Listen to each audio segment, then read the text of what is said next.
Dear students, आज की online class में आप सभी का स्वागत है। आज हम पढ़ेंगे बीएससी पार्ट सेकंड बॉटनी के थर्ड पेपर की सेकंड यूनिट के topic branching pattern in stem, तने में शाखन प्रक्रिया।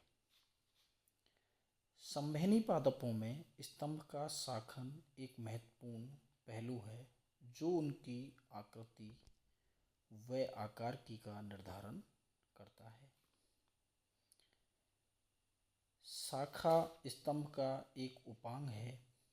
स्तंभ पर शाखाओं की व्यवस्था को हम शाखन कहते हैं।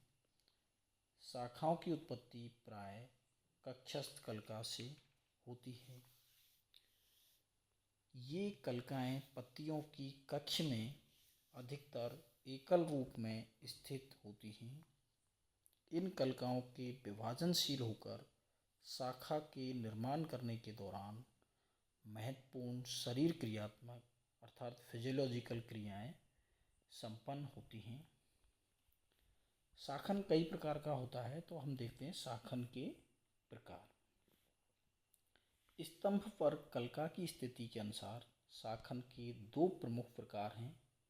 फर्स्ट, पार्श्व या कक्षीय शाखन। सेकंड, द्विभाजी शाखन या अग्रस्त कलिका द्वारा शाखन। फर्स्ट, पार्श्व या कक्षीय शाखन। आवृतबीजी पादपों में यह सामान्य रूप से पाया जाने वाला शाखन प्रतिरूप है, जो कि मुख्य स्तंभ पर उपस्थित पार्श्व कलिकाओं के द्वारा होता है। इन कलिकाओं की स्थिति कक्षीय होने के कारण इसे कक्षीय शाखन भी कहते हैं।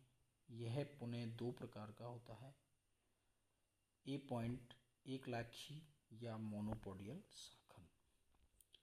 अधिकांश पादपों में अग्रस्त कलिका अनिश्चित वृद्धि करके एक सीधा तना निर्मित करती है। इस पर पार्श्व कलिकाएं अग्राभिसारी क्रम में विकसित होती हैं। वह स्तंभ का एकल अक्ष के रूप में निर्माण होता है। इसे एकलाक्षी शाखन कहते हैं, जैसे कि शंकुधारी वृक्ष व कैजुराइना आदि। बी पॉइंट संधिताक्षी शाखन या सिम्पोडियल, इसे ससीमाक्षी शाखन भी कहते हैं। अधिकांश उष्णकटिबंधीय पादपों में इस प्रकार का शाखन पाया जाता है। जैसे जैसे तरुण पादप वृद्धि करता है, इसकी अग्रस्त कलिका की क्रियाशीलता कम होती जाती है एवं फैलाव देती हुई शाखाओं का पार्श्व में विकास होता है। पार्श्व शाखाओं से निर्मित इन वृक्षों को लिनाक्स डेलिक्विसेंट वृक्ष कहते हैं। सामान्यतया खुले मैदानों में उगने वाले वृक्षों में यह प्रकृति पाई जाती है, जैसे आम, कटहल आदि।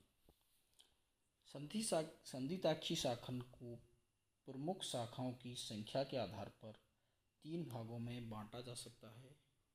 फर्स्ट, एकल शाखी ससीमाक्षी शाखन। इस प्रकार के शाखन में प्रत्येक शाखा अपने समापन से पूर्व केवल एक पार्श्व शाखा को जन्म देती है। इन शाखाओं पर पत्तियां सर्पिल पर्णविन्यास में व्यवस्थित होती हैं। यदि शाखाएं उत्तरोत्तर एकांतर क्रम में विकसित होती हैं, अर्थात एक प्ररूप वृद्धि समापन से पूर्व बाईं ओर शाखा बनाता है और दूसरे प्ररोह से शाखा दाईं ओर विकसित होती है, तो इससे एक टेढ़ी मेढ़ी संरचना बनती है।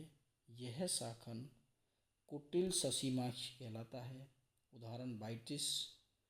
कुछ पौधों में उत्तरोत्तर शाखाएं एक ही ओर विकसित होती हैं, जिसके फलस्वरूप एक सर्पिल संरचना बनती है, जिसे कुंडलित ससीमाक्ष कहते हैं। उदाहरण अशोक। जैसा कि हम डायग्राम में देख सकते हैं, फर्स्ट डायग्राम है मोनोपोडियल एकलाक्षी शाखन। दूसरा जो डायग्राम दिख रहा है वो कुटिल ससीमाक्ष और कुंडलिनी ससीमाक्ष, जो कि एकल शाखी ससीमाक्षी शाखन के टाइप्स हैं। उसके बाद द्विशाखी, जिसमें दो शाखाएं डिवाइड हो जाती हैं। तो इसका अगला टाइप है द्विशाखी। ऐसे प्ररोध जिनमें पत्तियां सम्मुख पर्णविन्यास में व्यवस्थित होती हैं, प्रत्येक पर्व संधि से एक दूसरे के सम्मुख दो शाखाएं विकसित होती हैं, इसे द्विशाखी शाखन कहते हैं। उदाहरण प्लूमेरिया, गुलमबास आदि में।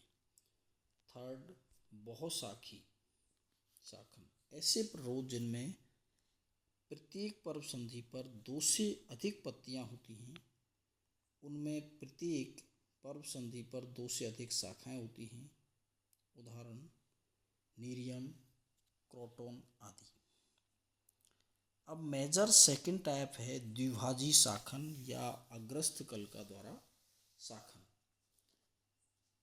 इस प्रकार के शाखन में मुख्य अक्ष की शीर्षस्थ कलिका स्वयं दो भागों में विभाजित होकर दो शाखाओं का निर्माण करती है।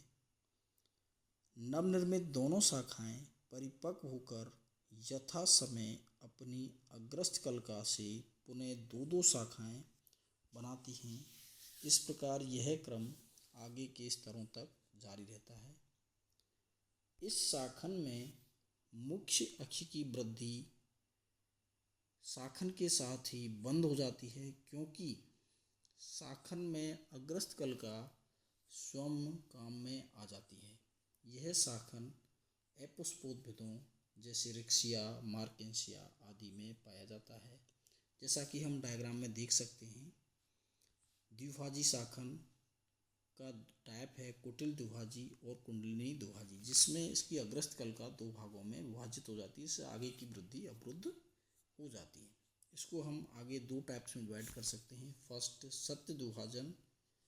इसमें बनने वाली दोनों शाखाएं समान लंबाई की होती हैं, जैसे साइलोटम, लाइकोपोडियम, क्लेवेटम आदि में। सेकंड, संधिताक्षी शाखन। इससे बनने वाली शाखाएं समान लंबाई वाली होती हैं। एक शाखा तीव्र वृद्धि वाली व दूसरी बहुत धीमी वृद्धि करने वाली होती है। तो हमने देखा इस तरीके का जो ब्रांचिंग पैटर्न है, इससे पादपों की आकृति का निर्धारण होता है और हमें प्रकृति में कई रूपों के, कई आकारों के पादप देखने को मिलते हैं। तो आज अपना ये टॉपिक पूरा हुआ। आगे की वीडियो के लिए चैनल सब्सक्राइब करिए और शेयर करते रहिए, जिससे आपको समय पे नोटिफिकेशन मिलता रहे। धन्यवाद।